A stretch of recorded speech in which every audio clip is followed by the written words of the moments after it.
Hello, I'm Jonasz Lewiński. Welcome on board the Eastern Express. And as always, I hope you enjoy the journey ahead.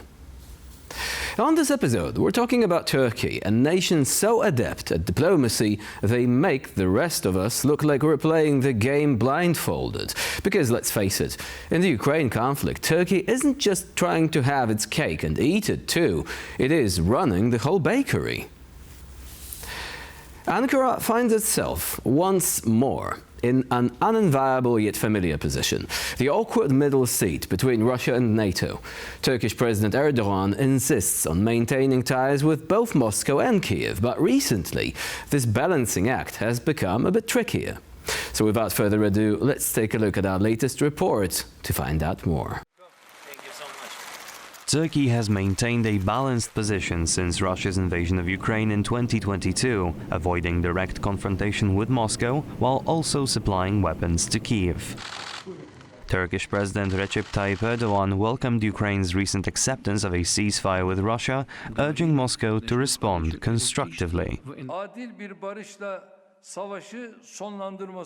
Turkey's stance on this war has been very clear since the first day. We want no more bloodshed and for both of our neighbors to end the war with a just peace. If the latest development brings Russia and Ukraine back to the negotiation table, we are ready to make every contribution to establishing a just and lasting peace, including hosting the talks.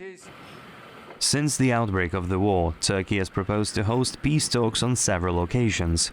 During a recent press conference, Polish Prime Minister Donald Tusk echoed Turkey's call for diplomacy. I turned to Mr. President Erdogan with a clear proposal that Turkey takes on the greatest responsibility possible for the peace process and the guarantee of stability and security in our entire region. Both Turkey and Poland, key NATO allies, have pushed for a peaceful resolution since the war began. Ankara, however, has sought to maintain cordial ties with both Kiev and Moscow. Recently, Bloomberg reported that Turkey had indicated its openness to deploying troops in Ukraine as part of a potential peacekeeping force. Moscow has publicly opposed NATO troops in Ukraine, but Russia has not given Turkey a concrete response on the proposal following Erdogan's meeting with Russian Foreign Minister Sergei Lavrov. And now let's zone in on the East-splaining portion of our show. Turkey's control over the Bosphorus and Dardanelles straits gives it an important role in Black Sea security. Following Russia's invasion of Ukraine, Ankara exercised this authority by closing the straits to military vessels from warring nations, underscoring its influence in the region. Turkey holds a crucial position in the Black Sea due to its control over the Bosphorus and Dardanelles Straits, vital waterways connecting the Black Sea to the Mediterranean. Under the 1936 Montreux Convention, Turkey has the authority to regulate naval traffic through these straits, particularly in times of war. Following Russia's full-scale invasion of Ukraine in February 2022, Turkey invoked the Montreux Convention to close the straits to military vessels from warring nations. This move effectively restricted the passage of Russian warships not already stationed in the Black Sea, limiting Moscow's naval reinforcement capabilities. Ankara's decision, praised by NATO allies in Ukraine, reinforced its role as a key regional power, balancing diplomatic ties between Russia and the West. While Turkey has maintained trade relations and dialogue with Moscow, it has also supported Ukraine, including facilitating peace talks and aiding grain exports via the Black Sea. And now, as always, let's take a look at the issue in greater detail. You might be wondering, what's so special about Turkey's role in all of this? Well, glad you asked. Like we just mentioned, Ankara controls the Bosphorus Strait, essentially holding the keys to Russia's maritime lifeline. They have skillfully utilized this position by selectively enforcing international sanctions, officially supporting Ukraine's territorial integrity while maintaining robust economic ties with Russia. Last year, Ankara saw its trade with Moscow skyrocket by over 100%, even as it publicly condemned Russian aggression. This selective engagement has raised eyebrows in Washington and Brussels, where Turkey's complex relationship with Russia is increasingly viewed with suspicion. But let's give credit where credit's due. Ankara's approach has undeniably achieved some results. They have brokered crucial grain export deals from Ukraine, providing much-needed global food stability, and also have mediated prisoner swaps that even the UN struggled with. However, this pragmatic policy is not without its risks. Turkey's cozy economic dealings with Russia, including major energy projects and expanded trade routes, have tested Western patience. Just last month, the US warned Ankara explicitly about potential secondary sanctions if it continues to circumvent restrictions. Internally, Turkey faces economic turbulence, rising inflation, and currency devaluation that make this balancing act even more crucial. Maintaining trade with Russia isn't just diplomacy, but a matter of economic survival. Yet Erdogan remains defiant and ambitious. Turkey sees itself not merely as a regional power, but as a key global mediator. This is the nation that insists on playing both sides, not because it wants to confuse you, but because it genuinely believes that being indispensable to everyone is better than being loyal to just one side. The multi-million-dollar question remains: how long can Turkey sustain this geopolitical juggling act without dropping the ball, or worse, getting hit by one? With increased tensions between NATO and Russia, Ankara's delicate dance is becoming increasingly precarious. NATO members are demanding more clear-cut loyalty, while Moscow expects continued economic partnership and political neutrality. So, as Turkey continues to walk this tightrope, we must watch closely, because this balancing act is also about stability in the Black Sea, about the future of NATO's cohesion, and about how smaller powers navigate an increasingly polarized world. In the end, Turkey's position on the war between Russia and Ukraine is a stark reminder. In geopolitics, the middle ground is rarely comfortable, often risky, and always under pressure. But for now, Ankara remains poised, hoping the next gust of geopolitical wind doesn't knock it off its carefully maintained perch. And now, here to shed more light on the issue is Adam Michalski, Senior Fellow at the Center for Eastern Studies. Hello and welcome to Eastern Express. Pleasure to be here. So, the role of Turkey in the current war in Ukraine, and possibly also in the aftermath thereof, do you think that Turkey could play a major role in the course of what happens after the potential ceasefire? Well, I think that Turkey's role here is fundamental when it comes to securing peace in Ukraine in the long term, in part because Turkey has already played quite a substantial position within this whole war. We could recall, for example, Turkey's help in mediating the grain deal between Ukraine and Russia, which was fundamental. Turkey has also, in the very first days of the war, actually hosted talks between the Ukrainian foreign minister and the Russian foreign minister in Antalya. And Turkey has... And these talks remain controversial, don't they? They do remain controversial, but at the same time, Ankara tends to show that they are one of the few places where Ukraine and Russia have actually met, and some form of a initiative was taken to at least halt the war in the very beginning of it. So Ankara keeps on positioning itself as this kind of middle ground power that is ready to host talks, that is ready to mediate between both sides, and that is willing also to provide support to Ukraine and also work with Western partners when it comes to securing any type of peace talks. But we also have to take into consideration that, well, with the changing security architecture, as Ankara likes to call it, with the Trump's administration and Europe having to actually put much more of its resources into solving the Ukrainian war, well, Ankara also finds itself in a situation where a lot of these discussions are actually taking place within European capitals. And, we had the London meeting a couple of weeks ago, to which Turkey was, of course, invited, but from Ankara, be present not only at these meetings, but also have them take place in Turkey. So I think that Ankara wants to take an active role, in part also because it wants to play wants to have a key position in all of this. Would you say that this role would actually be conducive towards the idea of having Turkish troops monitor the ceasefire? This is a fundamental question because while Turkey remains a NATO country and Russia so far has been saying no NATO troops in Ukraine, we consider that to be inimical to our goals in Ukraine, which of course we know what those goals have been for Russia.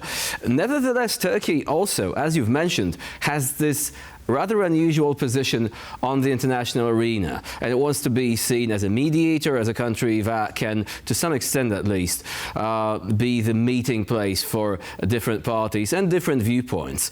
So would you say that this would actually be something that would make it possible and expedient for troops from Turkey to take part in enforcing the potential ceasefire?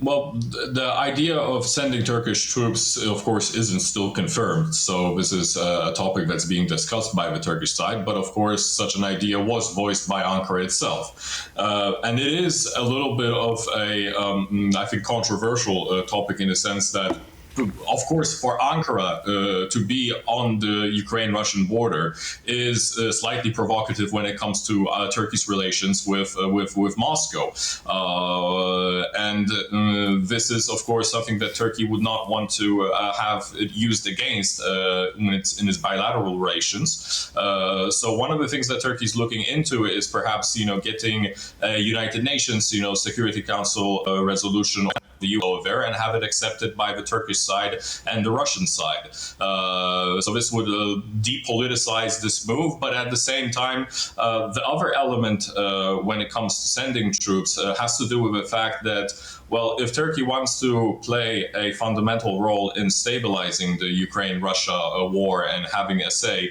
it also has to offer things on the table that normally during wartime it wouldn't have to. So sending troops is a way of saying that, look, we're actually dedicated to this process and we're willing to actually take a stake when it comes to stabilizing Ukraine and being a mediator in the long term, not just in the short term when it comes to the situation in the war. So it is still, I think, a huge debate as to what format this military presence will take. Will it just be a peacekeeping format troops, or will there actually be Turkish military under the Turkish banner over there? But I think that it is still a interesting, I think, development to see how will Russia react to it in the long term, because so far Russia has said that in general, it agrees when it comes to Turkish presence. And I would actually also say that perhaps maybe for Russia, Turkish presence is more acceptable than British presence or French presence. But I mean, we still have to see how this will play out. But this is definitely, as I say,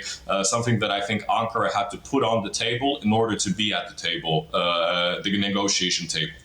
So how principled is Turkey's approach to the conflict? We know that they have often said that they support the territorial integrity of Ukraine, but also they had, originally back in 2014, said that they are not going to allow the Crimean Tatars to be left to their own devices when Russia invaded Crimea. How much of that actually was implemented later on? Would you say that Turkey's involvement there ended just on a rhetorical, on a rhetorical plane, without any sort of tangible actions being taken in this regard?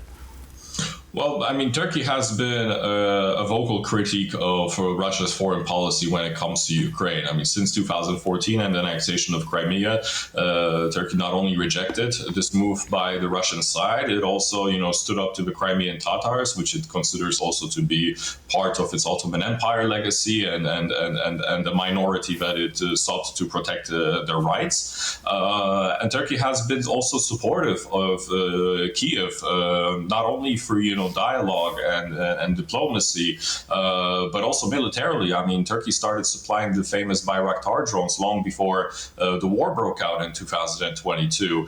Turkey was also deepening its economic relations with Kiev by signing a customs union agreement between both countries in order to foster trade and increase relations when it comes to this regard. So, I mean, I think Turkey has taken a lot of steps towards Ukraine into showing that it is a fundamental partner for Kiev, and that it is a state which has to be, that isn't there only on paper, that it actually has stakes, that it actually wants to cooperate with Ukraine, it has its own foreign policy with Ukraine, and it's willing to go against what Russia would want perhaps Turkey to do with regards to Kiev, because I mean, obviously for Russia, this is still also a controversial partner, which, you know, on the one hand is willing to speak with Putin and discuss, you know, trade with Russia, you know, energy ties and other sorts of regional problems, but at the same time, it's also cooperating with Ukraine, sending weapons, sending aid. I think Russia sees Turkey exactly the same as, you know, on the one hand cooperating with one side, and then on the other hand cooperating with Russia. So I think that this kind of duality in Turkey's approach is seen by everybody pretty much. And how much in this puzzle depends on what European countries do? We know that Turkey's aspirations concerning integration into European structures were not treated in the way that Ankara would have liked them to be. There is, of course, a difference between how countries in Central and Eastern Europe cooperate with Turkey and countries in Western Europe. But do you think that a different approach would be needed in order to entice Turkey into joining the sort of broader effort to ensure peace in Ukraine? What sort of incentives would Europe and the European Union in particular need to provide? Well, I mean, I would break it down into two parts. Like I said in the opening speech, Turkey is interested just for its own security in being involved in the Ukraine peace talks. This has to do with the fact that, you know, any type of conflict resolution will last years. Russia will still remain a revisionist state. It will probably want to rebuild its military power on the Black Sea. So for Turkey, being at the negotiation table and securing a long-lasting peace is in Ankara's interest also. So it's not like they're only doing it just as a part of the bargaining tool with Europe. So I think that their own interests are also, I think, a key motif in making sure that a peace in Ukraine is one that not only suits Ukraine, but also one that suits Turkey's interests. The other hand is, of course, this will generate Turkey's ambitions to become even more closer associated with the European Union, as I've also mentioned, with this kind of changing a chance that, well, Europe will have to play a bigger role when it comes to maintaining its own security. And Turkey has a fundamental role to play in this whole thing. So I think that, fostering closer relations with the European Union will be a natural element of these discussions. The question is, how will these relations between Turkey and the European Union evolve, knowing that there is a lot of obstacles when it comes to topics like democratic backsliding, when it comes to topics like, the rule of law and controversial economic policies that, President Erdogan till 2023 has been implementing. And these will be all things that will be hindering any type of discussions when it comes to, European integration. So we have to look beyond these topics of EU membership into perhaps other areas, like modernizing the customs union between Turkey and the European Union, which is something that Ankara has been willing to do for quite some time. Perhaps working on liberalizing the visa regime, allowing Turks to enter more easily into the European Union for visits and short-term stays. So I think that there is still a lot of topics that can be discussed, but perhaps, the topic of European integration, realistically speaking, is always going to be a challenging topic for both sides. Adam Michalski was our guest today here on Eastern Express. Thank you very much for joining us and for sharing your insight. Thank you. And now we're moving on to Eastern News Flash, a series of all the other stories from the East that you absolutely don't want to miss. Ukraine has agreed to a U.S. proposed 30-day ceasefire. U.S. Secretary of State Marco Rubio confirmed that discussions between U.S. and Ukrainian officials in Saudi Arabia included the possibility of Kiev making territorial concessions as part of a negotiated settlement with Moscow. Ukraine agreed to a U.S. proposed 30-day ceasefire during the Jeddah talks, provided that Russia also commits to the agreement. While Moscow has not yet formally responded, President Donald Trump announced that Washington would engage with Russian President Vladimir Putin this week to discuss ceasefire terms. The temporary ceasefire has led to the resumption of US military aid and intelligence sharing with Ukraine, which had been suspended following President Zelensky's contentious Oval Office meeting with Trump. However, Zelensky has reaffirmed that Ukraine will not recognize any Russian-occupied territories as legally part of Russia. Meanwhile, US lawmakers, including Senator Lindsey Graham, have called for new sanctions against Russia should it refuse to comply with the ceasefire. Graham proposed additional measures targeting Russian exports such as oil, gas and uranium, as well as sanctions against nations that continue to engage in trade with Moscow. Hundreds of thousands of Ukrainian men could leave the country once wartime travel restrictions are lifted. As Ukraine grapples with demographic decline and labor shortages, officials fear the post-war outflow may further strain the nation's workforce and economy. According to Ukrainian Deputy Prime Minister Oleksiy Chernyshov, even 500,000 men could leave Ukraine after the war ends and travel restrictions are lifted. Chernyshov has also estimated that only about 30% of Ukrainians who fled the war may return within a year after its potential end, while another 30% may never return. While around 32 million people remain in Ukrainian-controlled territories, millions more are either refugees abroad or living in Russian-occupied areas. Ukraine also faces a severe labor shortage, with more than 4.5 million workers needed to fill gaps in the economy. Meanwhile, declining birth rates further complicate the crisis. 150,000 births per year are vastly outnumbered by 450,000 deaths, excluding war casualties. Bosnia and Herzegovina's prosecutor's office has issued arrest warrants for Bosnian Serb leader Milorad Dodik and other top officials of Republika Srpska for ignoring court summons and allegedly threatening the constitutional order. Dodik, who dismissed the move as politically motivated, has vowed not to comply, deepening the country's political crisis. Bosnia and Herzegovina's prosecutor's office issued arrest warrants for Milorad Dodik, the leader of the Serb-dominated Republika Srpska, along with the entity's prime minister and parliament speaker. The warrants were issued after the officials failed to respond to court summons, with prosecutors accusing them of undermining Bosnia's constitutional order. Dodik has long clashed with Bosnia's central government and Western powers, dismissed the warrants as part of a political inquisition. Speaking from Republika Srpska's capital, Banja Luka, he declared he would not comply and vowed to continue governing the entity. The arrest orders come as Republika Srpska's parliament discusses a draft constitution aimed at redefining its status, asserting the right to self-determination and establishing its own army. The move is widely seen as another step towards secession, following recent laws banning the operations of Bosnia's federal judicial institutions in the region. And for this episode of Eastern Express, it's the end of the line. Please stay with us here on TVP World for more latest news and updates.